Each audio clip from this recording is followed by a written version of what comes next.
මගේ අතේ තියෙනවා පොඩි කාඩ් පතක්.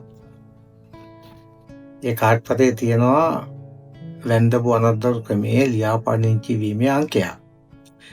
අද මම කතා කරන්නේ වැන්දපු අනර්ධරු විශ්‍රාමයට ප්‍රයෝජන ක්‍රමයේ ලියාපදිංචි වූ අංකය පිළිබඳව තමයි අද මූලික කරුණු ටිකක් සාකච්ඡා කරන්න බලාපොරොත්තු වෙන්නේ. දැන් අපි කවුරුත් දන්නවා අපිට හැඳුනුම්පත් අංකයක් තියෙනවා. ඒ පිළිබඳ කිසි ගැටලුවක් නැහැ. ඊළඟට යම් රාජ්‍ය නිලධාරියෙක් විශ්‍රාම ගියා නම් විශ්‍රාමයේ අවස්ථාවේදී විශ්‍රාමයට අංකයකුත් ලැබෙනවා. ඒ පිළිබඳ ගැටලුවකුත් නැහැ. හැබැයි ওই දෙක අතරතුර ඒ කියන්නේ අපි විශ්‍රාමයන් කලින් යගේ රාජ්‍ය සේවයට ආවට පසු සාමාන්‍ය රාජ්‍ය සේවයට ආවට පසු එනකොටම පත්වීම් ලිපියත් එක්කම කියනවා වැන්දපු අනර්ධ ක්‍රමයේ ලියාපදිංචිය සඳහා අංකයක් ලබා ගත යුතුයි කියලා.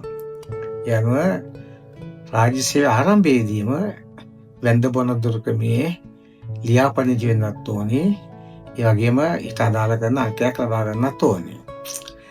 දැන් මටත් තියෙනවා වගේ මට හැඳුනුම්පත් අංක තියෙනවා, විශ්‍රාමයට අංක තියෙනවා. ඒ වගේම මුලින් පෙන්වුම් කළ ආකාරයට වැන්දපු අනර්ධ විශ්‍රාමයට අංකෙත් තියෙනවා. දැන් මේ අංකයේ තියෙන වැදගත්කම ගැන තමයි අද අපි කතා කරන්නේ. දැන් මට මතකයි ඒ කාලේ අපි කිව්වා කවුරු හරි කෙනෙක් අපි ළඟට ආවහම ස්වාමියා මේ ගියාට පස්සේ අපි කිව්වා වැන්දපු පෙන්ෂන් හදලා දෙන්නට අංකය ඕනේ ගුණ සොයන්නට.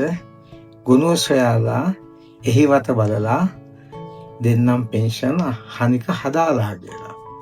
එහෙම කිව්වේ දැන් හුඟ දෙනෙකුට තමන්ගේ හැඳුනුම්පත් අංකේ වර්ග තිබුණාට විශ්‍රාමයට පංකේ වර්ග තිබුණාට වැන්දපු අනර්ධ විශ්‍රාමයට පංකේ පිළිබඳ එහෙම මතකයක් නැහැ. මොකද බොහෝ වෙලාවට අංකය අරගෙන අවුරුදු 30කට 25කට වගේ බොහෝ කාලයකට පස්සේ තමයි ඒ රාජ්‍ය නිලධාරියා හෝ නිලධාරිණිය මේ ගියාට පස්සේ තමයි අර විශ්‍රාමයට වැන්දපු අනර්ධ විශ්‍රාමයට බවට පරිවර්තනය කෙරෙන්නේ.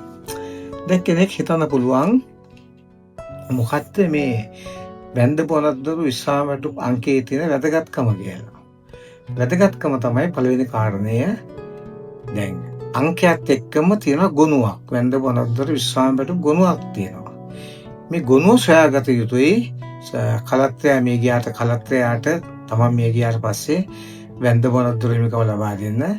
ඒ වෙන ගුණ සොයාගන්න මේ කියන අංකේ ඊටාම වැදගත් සාධකයක් බවට පත් වෙනවා. දෙවෙනි කාරණය තමයි දැන් කලත්‍රයාට අපි ප්‍රතිලාභ හිමි ගන්නවන්න ඕනේ. එක්ක වැන්දපුව නැත්නම් වැන්දපු පුරුෂයා එහෙම නැත්නම් අනර්ධරුවන්ට ප්‍රතිලාභ හිමි ගන්නවන්න නම් මූලික අවශ්‍යතාවයක් බවට මේ වැන්දපු අනර්ධරු අංකය වැදගත් වෙනවා. ඊළඟ තුන්වෙනි කාරණය තමයි තමන්ගේ තියෙන වැදගත් දත්තවල නිර්වද්‍යතාවය. ඒක සනාථ කරගන්නත් මේ කියන අංකය වැදගත් වෙනවා. රාජ්‍ය සේවයට පිවිසෙන අවස්ථාවේදීම අපි කිව්වා වැන්දපු අනර්ධ ක්‍රමයේ ලියාපදිංචි වෙලා අංකයක් ලබා ගන්නවා කියලා. එතකොට මේ රාජ්‍ය සේවයට එන අවස්ථාවේදී විවාහ වෙලා තිබුණොත් විවාහ සහතිකයේ කොපියකුත් ලිපිගොනුවට ඇතුළත් වෙනවා. එහෙම යම් මියගිය අවස්ථාවකදී මේ කියන විවාහ සහතිකයේ වැදගත්කමත් සොයාගන්න මේ අංකය වැදගත් වෙනවා. දැන් ගිය සතියේ මට කතා කළා අපේ හිත මිත්‍රයෙක්. ਉਹ කිව්වා ස්වාමියා මේ ගිහලා තියෙනවා. බාහිරයාව ඉන්නේ වෙනත් රටක. අවුරුදු 8කින් ලංකාවට ඇවිල්ලා නැහැ. ස්වාමියා මේ ගිහලත් අවුරුදු 8ක් වෙනවා. දැන් වැන්දපු අනර්ධ විශ්‍රාමයට ලබා ගන්න පුළුවන්ද කියලා. ඉතින් නෛතික වශයෙන් නිත්‍යානුකූල පිළිඳට හිමිකම තිබෙනවා. හැබැයි වැදගත්ම දේ තමයි මේ හිමිකම ලබා දෙන්න නම් පළමු කොට මහා ප්‍රශ්නේ තමයි මේ වැන්දපු අනර්ධ විශ්‍රාමයට අංකය මොකක්ද කියන කාරණය. ඒ නිසා මම මුලින් සඳහන් කරපු විදිහේ කාඩ් පතේ තියෙන වැන්දපු අනර්ධ අංකය තමන් දැනුවත් වෙන්න ඕනේ. තමන්ගේ පවුලේ අය දැනුවත් වෙන්න ඕනේ. එහෙම වුණොත් තමයි තමන්ගේ අවයවයෙන් පස්සේ මේ කියන හිමිකම ලබා ගන්න පුළුවන් වෙන්නේ. දැන් මුල් අවස්ථාවේදී නම් වැන්දපු අනර්ධ කාඩ් පතක් නිකුත් කළා. බොහොම මෑතක් වෙනතෙක්. නමුත් දැන් අද තොරතුරු තාක්ෂණයේ වැඩි දියුණු වෙලා තියෙන නිසා වර්තමානයේදී ඔන්ලයින් ක්‍රමයට තමන්ගේ ආයතන ප්‍රධානිය හරහා ආයතන පතක් ඉදිරිපත් කළා. ඒ ඔන්ලයින් ක්‍රමයට වැන්දපු අනර්ධ අංකය එතකොට ලැබෙන්නේ A4 size කොලයක් විතරයි. නමුත් අර මුලින් සඳහන් කරපු ආකාරයේ අංකයක් ලැබෙනවා. ඊළඟට මොකද දැන් අපි කොටස් දෙකකට බෙදුවොත් අද රාජ්‍ය සේවයේ ඉන්න අය සහ විශ්‍රාමික අය කියලා. දැන් විශ්‍රාමිකයේ සියලු දෙනාගේම වැන්දපු අනර්ධ ලිපිගොනුව ස්කෑන් කරලා නැත්නම් පරිලෝකනය කරලා පරිගණක පද්ධතියට ඇතුළත් කරලා තියෙනවා. දැන් Tamanට වෙලාවක් තියෙනවා නම් විශ්‍රාමික මහත්මියෙකුට ඕනනම් ප්‍රාදේශීය ලේකම් කාර්යාලයකට ගියාම තමන්ගේ වැන්ද වරද්දක් ලිපිගොනුව පරිලෝකනය කරලා තමන්ගේ පරිගණකයට ඇතුළත් වෙලාද කියලා ඕනනම් ප්‍රාදේශීය ලේකම් කාර්යාලයෙන් පරීක්ෂා කරලා බලන්න පුළුවන්. ඉතාමත් මෑත කාලයේ විශ්‍රාමික අධ්‍යක්ෂ ජෙනරාල්වරයෙක් මේ ගියා මාදාම්පි කොට්ටාසේ. නමුත් හොයලා බැලුවාම ඔහුගේ ලිපිගොනුව මේ විදිහට ස්කෑන් වෙලා තිබුණේ නැහැ. එහෙම වුණොත් නැවතත් ලිපිගොනුව හදාගන්න වේශමාංශ වෙන අවස්ථාවක් තියෙනවා. දැන් ওই වැන්ද පනත්තුරු අංකය දන්නේ නැති කෙනෙක් අහන්න පුළුවන් මේ අංකය අපි සොයාගන්නේ කොහොමද? කොහෙද මේ අංකය තියෙන්නේ කියලා. ඔව්.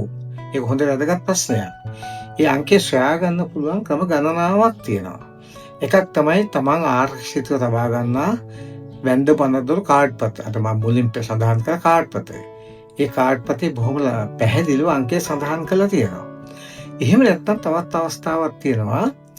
විශ්‍රාම ලැබෙන අවස්ථාවේදී ඕනෑම විශ්‍රාමිකයෙකුට ලැබෙනවා විශ්‍රාමයට ප්‍රදාන පත්‍රයක්. විශ්‍රාමයට හිමිගැන්වීමේ ලිපියක්. අනේ ලිපි පිටු දෙකක් තියෙනවා, මුල් පිටුව සහ පසුපස. පසුපස හරවලා බැලුවොත් පසුපස උඩම තුන්වෙනි ස්ථානයේ වැන්ද පනත්තුරු අංකය සඳහන් වෙනවා. ඒ තමයි ප්‍රධාන පත්‍රයේ අනිත් පැත්ත හරවලා බැලුවාමත් මේ කියන වැන්ද පනත්තුරු විශ්‍රාමයට අංකය හොයාගන්න පුළුවන්. ඊටත් අමතරව ප්‍රාදේශීය ලේකම් කාර්යාලයේ තමන්ගේ විශ්‍රාමයට ලිපිගොනුවක් තියෙනවා නම් ඒ විශ්‍රාමයට ලිපිගොනුව ප්‍රාදේශීය ලේකම් කාර්යාලයට ගිහලා පරීක්ෂා කරලා මේ අංකය හොයාගන්නත් පුළුවන්. ඉස්සර නම් අපි කිව්වා පොදු 55 කියලා ආයුධ පත්‍රයක්, වර්තමානයේදී කියන්නේ PD3 කියලා. ඒ ආයුධ පත්‍ර දෙකේම ස්ථාන කීපයකම මේ කියන වැන්ද පනත්තුරු අංකය ඇතුළත් කරනවා. එහෙම නැත්නම් විශ්‍රාමයට දෙපාර්තමේන්තුවට ගිහලා තමන්ගේ හැඳුනුම්පත් අංකය දීලා විශ්‍රාමයට දෙපාර්තමේන්තුවේ තියෙන පරිගණක පද්ධතිය පරිශීලනය කළත් මේ කියන වැන්ද පනත්තුරු අංකය හොයාගන්න පුළුවන්. මතක තියාගන්න තමන්ගේ ඇවෑමෙන් නැත්නම් රාජ්‍ය නිලධාරියාගේ ඇවෑමෙන් පසු වැන්ද පනත්තුරු විශ්‍රාමයට හදන්න නම් මේ අංකය ඉතා වැදගත් සාධකයක් වෙනවා. ඒ නිසා මේ අංකය මතක තබා ගැනීම සහ එම අංකයේ වැදගත්ව තමන්ගේ පවුලේ ඥාතීන් අතර නැත්නම් තමන්ගේ පවුල සහ දරුවන් අතර හෝම්වර්ක් ලැබීමත් ඉතා වැදගත් සාධකයක් විදිහට මේ අවස්ථාවේදී හඳුනන්න පුළුවන්. ඊළඟ වැඩසටහනේදී වැන්ද පනත්තුරු කෙමියේ ලියාපදිංචිය සහ ඒ ලියාපදිංචියේ තිබෙන වැදගත්කම ගැන සාකච්ඡා කරන්න මම බලාපොරොත්තු වෙනවා.